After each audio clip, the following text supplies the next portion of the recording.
will shine a glaring spotlight on the insidious threats out to destroy America and provide some solutions to save our nation with former FBI agent John Guandolo on this episode of United Patriots Uprising with Gary Benford. I'm your host, Gary Benford. Thanks for joining us. This podcast is available at radioinfluence.com or wherever you get your favorite podcasts. You can find the video version at YouTube, Rumble, and Conservative Television of America. Wherever you go to listen or to watch, please subscribe, hit the notification button, and leave a rating and a review. Let us know what you think about the show.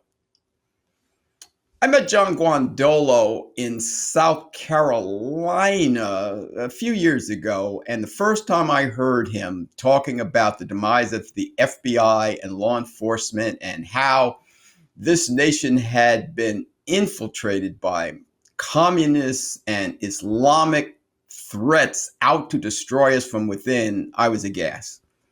And as I looked into it further, John nailed it to the wall. And we're living in a scary time. What happened to President Trump in Butler, Pennsylvania should have never happened. But that's not the big news. The big news is it took that long for something like this to happen. What can we do about it? Well, John is here to tell us. So I'll have to warn you, be prepared, because what you're about to hear is probably going to be very shocking. But there's good news. Truth. The truth you know will set you free. We need to know this, people, to understand the state of our nation so we can do something about it. So are you ready to hear? Well, let's get into it. My guest had dedicated his life and work to educating and training people, from everyday citizens to high-level government officials, on the existential threat seeking to take down America. Along these lines, he's a former FBI agent, national security consultant, and currently advises United States and foreign governments on national security matters, primarily the threat from global Islamic movement. He's the author of several books, a frequent guest on television and radio, and always a Marine. I welcome back to the show, John Guandolo. How are you, John? I'm doing great. It's great to be back on with you, and I appreciate the shout out to the Marine Corps.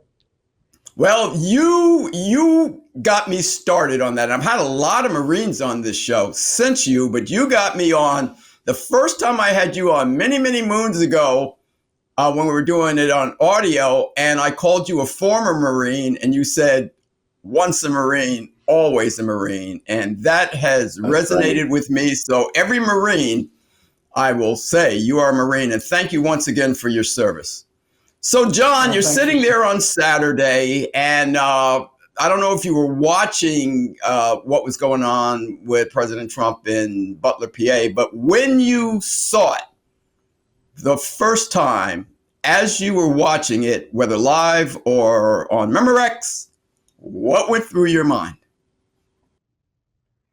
Number one, not shocking. It's something that was predictable and was predicted. And I spoke about it beforehand, both on social media and in interviews, that the people in power, the Mr. Biden and Ms. Harris, are not going to relinquish power. They've made that very clear. And their party has made that clear. The communist movement's made that clear.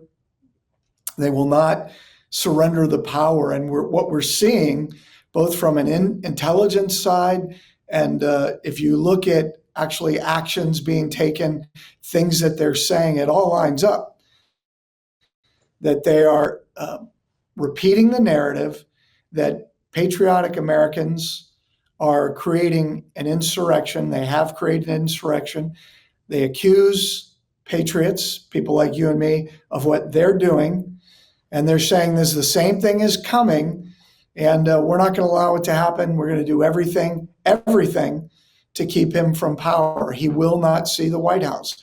And I would not, first of all, I believe them. I think the fact that Mr. Trump and his people are still talking about this election in normal terms tells me they don't seem to understand what's actually transpiring. I mean, we just saw, and this is related as far as I'm concerned from a strategic perspective, we just saw France and England is now taken over by communists. The people running it are now communists, and those weren't the individuals that the population was voting for. So literally, I would argue you have a revolution,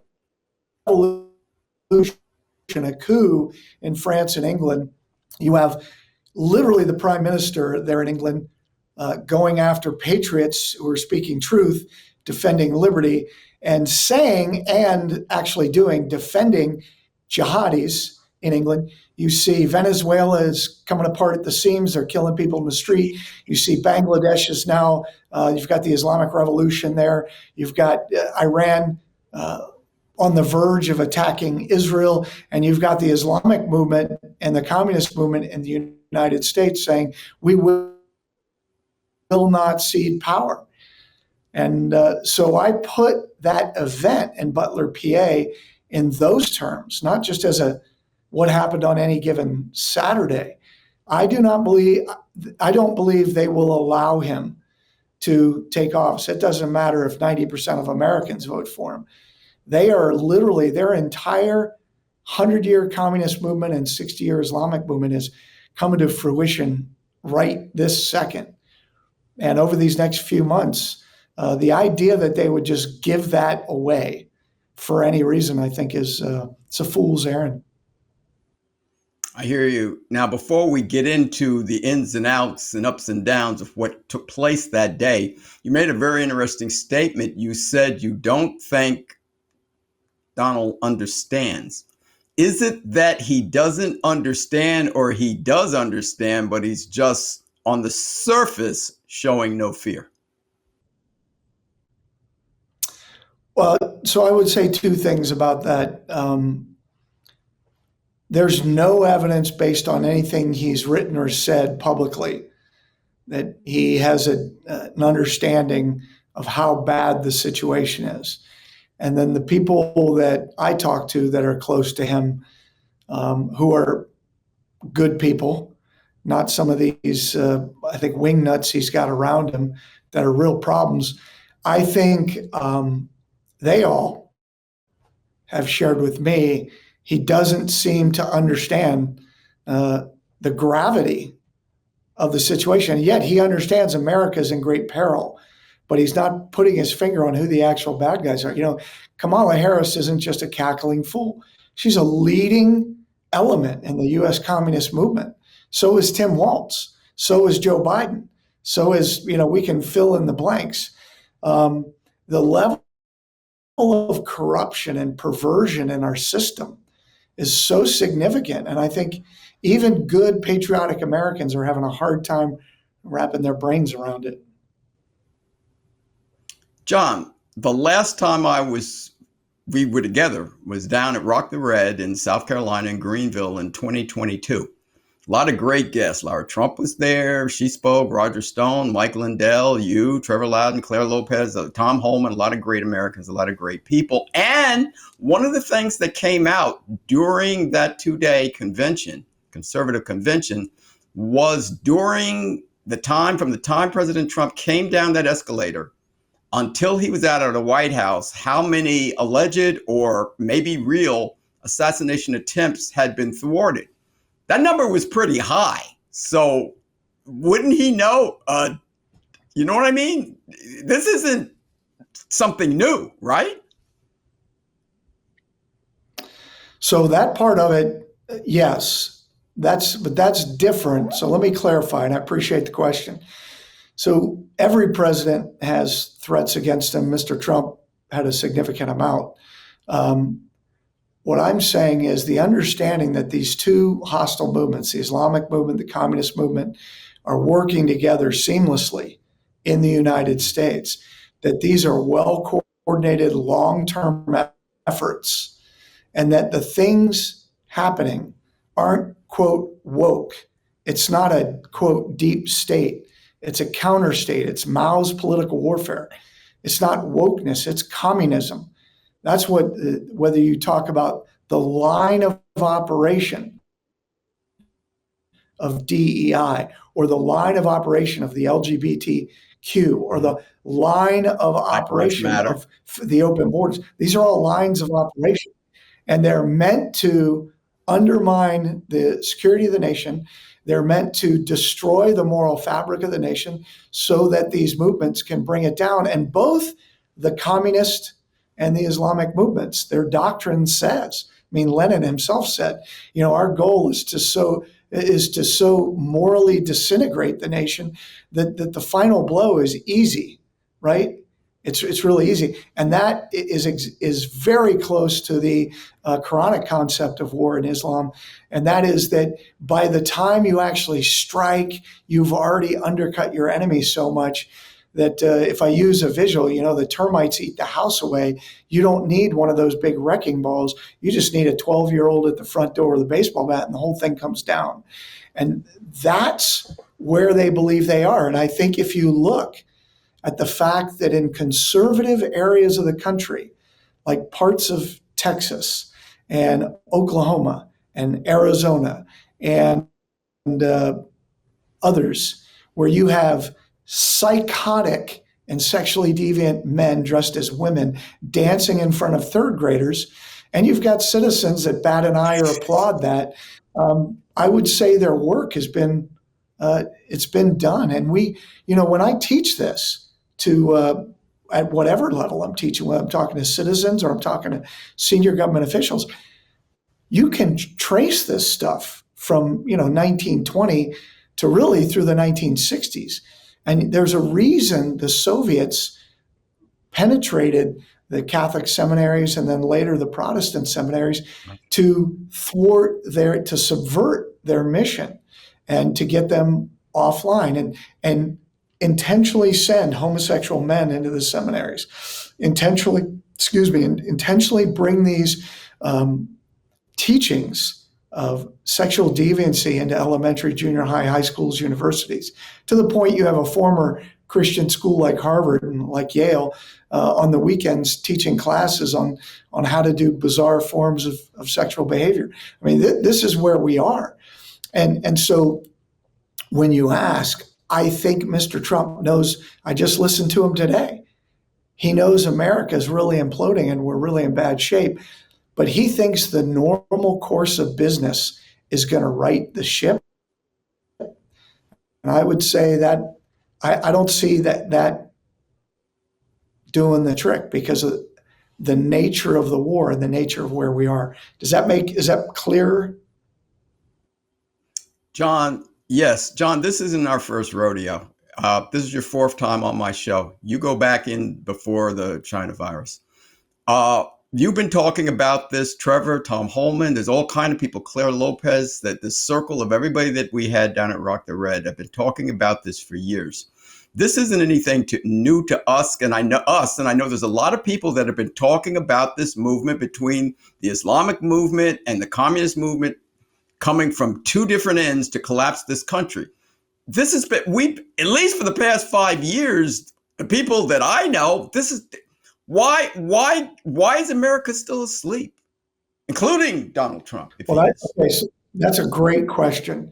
And I want to take a moment to really walk through this with your audience. The reason is 90% of this war is not being fought in the violent realm. It's being fought in the nonviolent realm. It's people that are dressed like you and me in suits and ties, and they walk down the halls of House Representatives or in the Senate office buildings, or they work on the national security staffs, or they are key HR people at the defense in the defense industry, or they work at the White House staff, or they fill their chief of staff for the Assistant Secretary of Defense for Special Operations, who was an Iranian agent until recently when she was booted out. I mean, this is the kind of level of penetration that there is. But this is an information war first and foremost. And the way that this enemy does what they do, first of all, today they control the narratives. It's the jihadis that write the counterterrorism strategies for the United States. It's the Muslim Brotherhood leadership that writes foreign policy as it relates to the Islamic world. And it's people that they've recruited wittingly and unwittingly at the State Department, at the White House, and in other places that are working at the behest of these people. Some are knowing spies, agents of foreign powers like Iran, like Saudi Arabia, Pakistan, China, and elsewhere. But some think they're just, they're working with their friends. And actually, their friends are enemies of the United States. So when you have that kind of a situation, and this has been the case since early into the Obama administration, so over 10 years, they have controlled that. They've controlled the narrative, and they've controlled how information flows in the government. So that when people like me in the government, like Phil Haney, like Steve Coughlin, like Rich Higgins, bubble up and begin pointing out to leaders, hey, these organizations you're working with, these are terrorists. These are Hezbollah, Iranian terrorists. These are Hamas terrorists in suits. The way it works is, just like we see in England, they don't go after the bad guys, they go after us. And once you, as a general in the Army, Marine Corps, as an admiral in the Navy, whatever, as a Secretary of Defense, as a National Security Advisor, as a Chairman of the Senate Intelligence Committee, Chairman of the House Intelligence Committee, once they befriend you and you begin building this relationship and making decisions, and in the case of some of these people, like general officers, you begin building training programs that the bad guys actually conduct, and you make policy either on the civilian or the military side. And you now go a year or two down the road, and a major in your unit pops up and says, hey, by the way, that guy's a terrorist in a suit, and here's all the evidence. You, as again, pick one of those people, a general or whoever, you have to either admit that you were duped and change all these policies, retrain all your people, recognize some of your people are dead because you let the enemy train them, by the way, or option B, you tell that person, shut up, or, you're going to wake up tomorrow in, a radar tower in Adak, Alaska. And 99 times out of 100, usually 100 out of 100, it's option B. And this is where we are today. So we can look at whether we go through the general officer ranks or we go through the secretaries of state from Clinton, Mr. Clinton, to today, they've all failed, all of them. The secretaries of state, secretaries of defense, national security advisors, they have grossly failed, and that includes the Trump administration. And so, although I will give it, Mr. Trump's the only one who said, while the others, Mr. Bush, Mr. Clinton, Mr. Biden, they all have said, Islam's awesome, it's wonderful, true Islam's peaceful, which is completely incorrect. That's a lie. Mr. Trump said, hey, I think Islam hates us, but we should find out why. Unfortunately, he never surrounded himself with any professionals who explained it to him why. And so the same network that existed in 1990, the jihadi network that has supported 100% of the jihadi attacks in America prior to and since 9/11 and including 9/11, is still intact today, and it's much stronger. It's much wealthier. It's expanded significantly, and here we are. I remember the first time I heard you was probably 2018 or sometime back in South Carolina, and out of all those great guests, you were the one that resonated the most with me, because I always used to love all the law enforcement movies and the movies with the FBI and the police and getting rid of the bad guys. And when you told us about the FBI, my jaw dropped. So along the lines of what you're talking about now, please tell our listening audience what you've said every time you've come on this show, how this has influenced and infiltrated the FBI, and then maybe people will understand why some of these things are going on. Yeah, that's we could do a whole 10-hour show on this, but I'll try to keep it to a few minutes. When I was in the FBI, I was banned from one of the floors in the Washington field office because it was the floor with the translators on it, because they said what I was teaching to agents and analysts was offending the people on that floor. And my response was tough crap, although I didn't use the word crap. And I said, the problem is you've got jihadis walking around inside our office. And how do we know that? Well, we know that because of how they behaved, how they operated. But I also know because in working in the community, especially I worked with a handful of young Muslims who were they were having pardon the phrase, a come to Jesus moment, and they realized we don't, and this is legitimate. I mean, it's very difficult to discern sometimes whether you're being lied to or not. But in the cases where I believe they were legitimate, and I said, I'd like to be able to pay you for what you're doing for us and sign you up. And these few people responded the exact same. They said, I don't want you to put my name in your system. He's like, you have bad people working in your office. We know who they are. And we knew who they were. And they still work, some of them probably still work there. Therein lies the problem. You have an FBI who currently is, like many of the other branches of the key components of the government, has lowered its standards for how it hires, how it trains, how it promotes people. You have the James Comey, the former director, admitted in the 2003 October New York Magazine article that he was a communist, not really sure where he was what he said. And is that the guy you want inside the government? And yet Democrats and Republicans kept advancing him. And I would argue he's a card-carrying communist based on his actions, and what comes out of his mouth is very consistent with the communist movement in the United States. So this is what you've got. You have an FBI whose director, Comey, whose deputy director, Andrew McCabe, and senior officials like Peter Strzok lied multiple times to the FISA judge to get a FISA application approved to have electronic surveillance of the President of the United States, his wife, his family, and his staff. We've never had this kind of corruption, and just that one thing alone is enough. And yet, in all of these cases, from the Trump-Russia collusion, where you had the FBI handling sources that were known to be bad, they lied about it to Congress, they covered it up. You've got literally Christopher Wray just lied again before Congress. Mr. Trump assassination, he's like, we don't know that it wasn't a ricochet. We absolutely know that, and he's lying through his teeth. And why would he do it?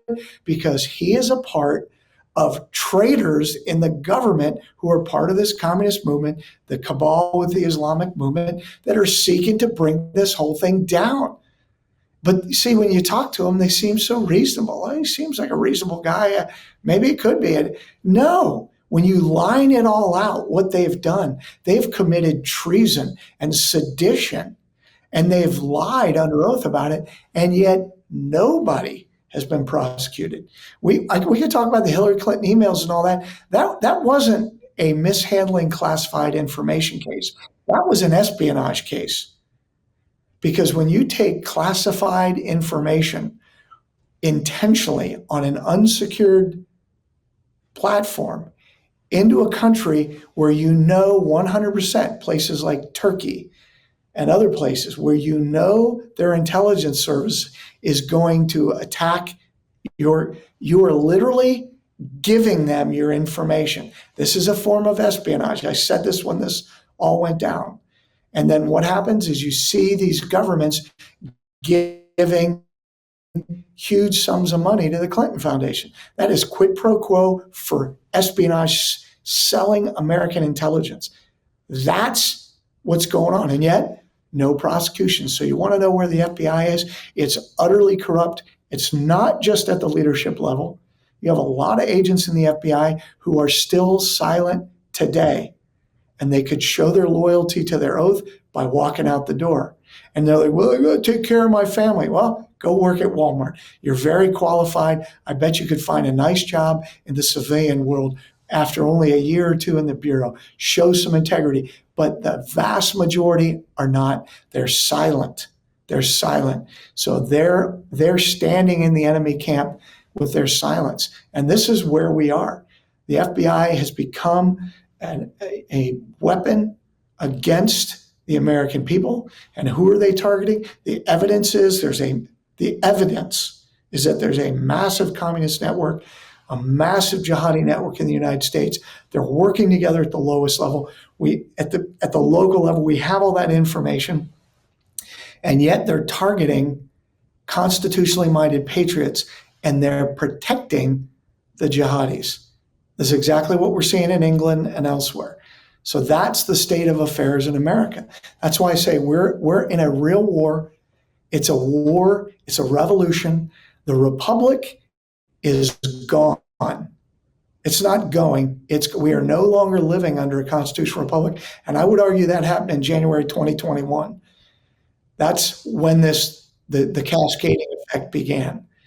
What we're looking at now, what we're seeing right now, the fact they would run two easily identifiable communists in Ms. Harris and Mr. Waltz is just showing you they're going to shove it right in your face, say, we're going to run two communists. Doesn't matter how many people vote for you. You're not going to see power. This is the end. And Americans are still sitting on their butts, tweeting, I'm really angry on Twitter, but they're not actually doing anything. And that's why the work that I do is all focused on training citizens at the county level and police and local officials when they'll actually get engaged to actually fight and win this war in a way that's constitutionally permissible. You mentioned Walsh. We don't know. I don't know if he's going to even make it to the Democratic convention because there's all kind of stuff coming out about him. You have some interesting information about him, and this should not come as a surprise to anybody in America, considering he's the governor of Minnesota. Right. I mean, Minnesota now has a well over a decade history of the governor, lieutenant governor, mayor of the Minneapolis, the sheriffs, the U.S. attorneys. Also, by the way, which, although that's a federal position, still worth noting, who are, many of them have been communists, but they're definitely defenders of the jihadis, of the terrorists. And in a very short period of time, Minneapolis, St. Paul transitioned. And first, Mr. Obama started dumping thousands of Somalis in Minnesota, in the Minneapolis Twin Cities areas, as a result of Michelle Bachmann, Congresswoman Michelle Bachmann, speaking out about the jihad in the United States. And so that's how they decided to destroy her district. That was the first phase, dumping these Somalis into Minneapolis. And then, of course, we see then people getting elected that are pro-communist or card-carrying communists. Some of them put on Republican faces, but what do? They advance the movement. And you get a guy like Tim Waltz. Here's a guy that's been to China over 30 times, taking student groups there. And of course, after the first several groups, who's funding the trip but the Ministry for State Security in China? That's the Chinese Communist Party. Therefore, they don't do anything that doesn't support that. And then, see, I want to make a point for your audience. We're used to this NCIS world where we watch TV and we expect there to be satellite images and fingerprints and confessions, and we catch people on video. And that's all well and good, and sometimes we can do that. But in this kind of situation where you have these capital M movements, there are certain ways that we can identify. There's a modus operandi of how these movements work and the kind of people that are in them. So if you can't say, well, I don't know that this guy's got a Muslim Brotherhood ID card, okay, well, But here's how the Muslim Brotherhood operates. Here are their organizations. Here's what each one does. Here's how you get to be in a leadership position. And we know that. So just like in the mafia, if you're a capo in a mafia family, I know that you're a made man because that's the modus operandi of the mafia. That means you had to kill someone. So if you say, well, John, you said that guy's a capo and he's killed someone. Do you have a body? What evidence do you have? I don't have to have evidence. That's their modus operandi. You do not get into that position without that. So hopefully I can transition. It's the same with the communist movement and the Islamic movement.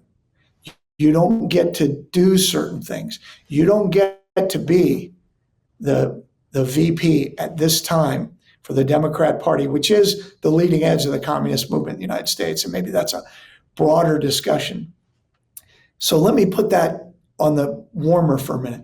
You don't go to China 30 times, and a bulk of those times, what you do is approved by the Ministry for State Security. You don't get to do that without having some connection there. And then, and this is the key, even if your viewers say, or some of your viewers say, well, but that's not enough. Okay. He comes in, and what does he do at the local level and then at the state level? And then when he becomes governor, what are his policies? Well, they're consistent with the lines of operation of the communists, pro-LGBTQ. They're pro-destruction of the freedom of speech.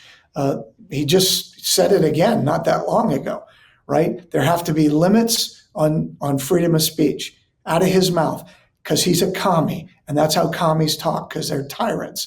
You're going to attack the financial system, the free market. You want government control. Exactly what he's. You can go down each of these lines. People have the right to defend themselves. No, they don't. Not under Tim Walz. And the strictest crackdown in the country during COVID lockdowns, the abuse of power. That's what I would expect for somebody like this. And most importantly, the BLM, Black Lives Matter, a Chinese Communist Front group created out of the largest Chinese Communist Front group in America, Liberation Road, Freedom Road Socialist Organization. And what did he do? He completely supported what they were doing, right? He let his city burn. He wanted to cut the police force. I mean, every single policy that the jihadis, mostly the communists, were behind, he's fully in support of. So these are the ways when you track the history, you track what he's done. And I just think these are the things that stand out. And there's a lot more. And because is there stolen valor? Of course. As a combat vet, does that annoy me? Of course, it angers me. But it's so much worse than that I think we should be focusing on these bigger issues. I hope that makes sense. I hear you, John. John, thanks for coming on. Before you go, I have one more question, and then you have to tell people how they can find you and anything you'd like to promote. Okay, how do we get out of this? Is this winnable or is it over? What do we have to do? I know it's not over because it's not over till God says it's over, and I don't think God lets evil win. Well, I know God doesn't let evil win, but what can we do as normal individuals, patriotic Americans, to help thwart this? Well, for your audience that doesn't know me, I want to say a few things. I'm just saying this as a point of reference to answer your question. So when I was in the FBI, I built the first training programs on the things we're discussing right now. And that was back in 2006, and we ran again in 2007.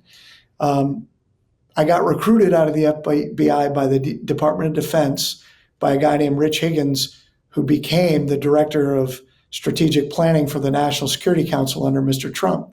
And he recruited me and Stephen Coughlin. Steve was working for General Pace and the Joint Chiefs. He's an Army intelligence officer.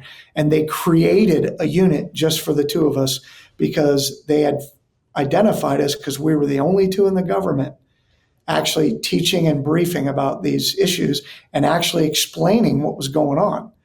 And so they brought us together to begin briefing senior officials and developing warfighting strategies on this. And I've worked at the national level. And I briefed very senior people, and most of them decided it was too hard, or they were too scared, or they wanted their next promotion, or they were whatever. You can ask them. Then we worked at the state level with governors and attorney generals, and none of them, even the ones that understood what was going on, were willing to put their careers at stake to actually do what needed to be done. But I moved to Texas over 7 years ago, and I built a new program specifically for citizens at the local level, training counties. And again, as I mentioned earlier, we've trained where they're interested, county council members, city council members, other local officials, police, sheriff's offices. And when we train them, we teach them how to organize as a team lawfully, how to identify the organizations and individuals that are a part of the communist movement, the Islamic movement, people collaborating and collaborating with and financing them, and how to lawfully flush them out of the community, make them unwelcome, make them leave. And if they don't leave, how do you take away their ability to operate in your county? And there's been great success there. When you do that, and at the same time, you reestablish a Republican form of government at the county level under America's founding principles, the law of nature, law of nature's God. What you see is you fortify these counties, and then adjacent counties start doing the same, and you grow. And the areas of the countries that we have, of the country where we have worked, there's been great success. So that's, if I thought there was a better way to win this war, I would do it. Remember the key components, all of them at the federal level, everything from agriculture, health and human services, Treasury, state, the DOJ, people controlling those key components of government are enemies of liberty. That's got to be understood. So even if George Washington were elected in November, he would be significantly hampered by a system, the bureaucracy, that is owned and controlled by the commies and the jihadis. And if you think that's an overstatement, I mean, pick a department and go and dig into it. I think most Americans already kind of know that's true, but I challenge you. Don't just take my word on it. Do your due diligence. So if I thought there was a better way to do it, I would be doing it. It's at the local level, local citizens. We take this country back one county at a time. It is going to be a long, hard slog, but I think it's worth it. Do I think we can win? I do. If I did not think we could win, I would be sitting on a beach in Tahiti drinking umbrella drinks, playing my guitar. But I think we can win. And I do think we're going to need a lot of divine intervention. I'm not discounting a Red Sea moment, but I do know that if you sit on your couch on your hands, we will lose. And they are very close to pushing this whole thing over the edge. And I think Americans are really still very ignorant about that. So every day you wait to get involved is a day closer to defeat. On the other hand, as soon as you get involved, you're going to see, I'll tell you, for the counties and the citizens we're working with, it's a lot of fun. It's a lot of fun to put the boot and the heel to these commies and jihadis in your local community. And I think it's a lot of fun. So my website is johnguandolo.com. I encourage people to go to it, JOHNGUANDOLO.com. And there's a report there on the Hamas network in the United States that helps put all this together. It got a lot of media last week, so I'm grateful for that. And then there are other resources there. I've got books for sale, but I've got a lot of free resources there. And then you can connect with me if you want to bring this training. It's called Into Action. Bring the Into Action program to your community, and we'll start talking about it. John, thank you for the information. Thank you for what you do. Thank you for the bravery, and thank you for coming back on, because I know you have the goods, and just keep up the good fight. Don't let them grind you down, and evil's not going to win this in the end. Not in America, not on our watch. So thanks for coming on. God bless you and your family. Thank you very much, Gary. John Guandolo. I want to thank John Guandolo for coming back on the show and giving us an update on insidious threats out to take down our country, providing some solutions for what we can do about it. It's got to start at the county and the city level and work its way up to the big guys. These communists have made a lot of inroads over the last 75 to 100 years, but they're not across the finish line yet. We still have time to stop them. So I ask every patriotic American to do whatever you can to help stop this while we still have time to do so. Even if it's just passing along this episode of this show so your friends can find out what is really, really going on. Because, as I said at the beginning of the show, what happened to President Trump, that could have and should have been happening previously. Say it's only by the grace of God that it's just happening now, and it's got to be stopped. We've got to get this under control. Otherwise, we're looking at Venezuela, we're looking at Cuba, we're looking at a country that I'm telling you, you do not want to live in. So, John, thanks for coming on, and keep up the good fight. This podcast is available at radioinfluence.com or wherever you get your favorite podcasts. The video version, you can find that at YouTube, Rumble, Conservative Television of America. Wherever you go, notification button, subscribe, and it'd be nice if you leave us a little write-up and a review. Let us know what you think about the show. There is an audio version. There's over 175 high-profile guests who have been on the show, some of them several times, John included. And you can find that audio version at radioinfluence.com. And there you'll hear the likes of Christina Bobb, Ben Carson, Mike Lindell, Clay Clark, Monica Crowley, Carol Swain, Dick Morris, Brandon Tatum, Lieutenant General Michael Flynn, Judge Janine Pirro, Jack Hibbs, Pastor Jack Hibbs, Tracy Beans, Tom Holman, Lucretia Hughes, Will Witt, Carrie Lake, Jovan Hutton Pulitzer, Nick Searcy. So you can go and hear some of the audio episodes, and they're just as valid now as they were when they were recorded. Well, that's it for now. So thanks for joining us. So until the next time, this is your host, Gary Binford, saying God bless you, God bless your families, and God, please, certainly bless America.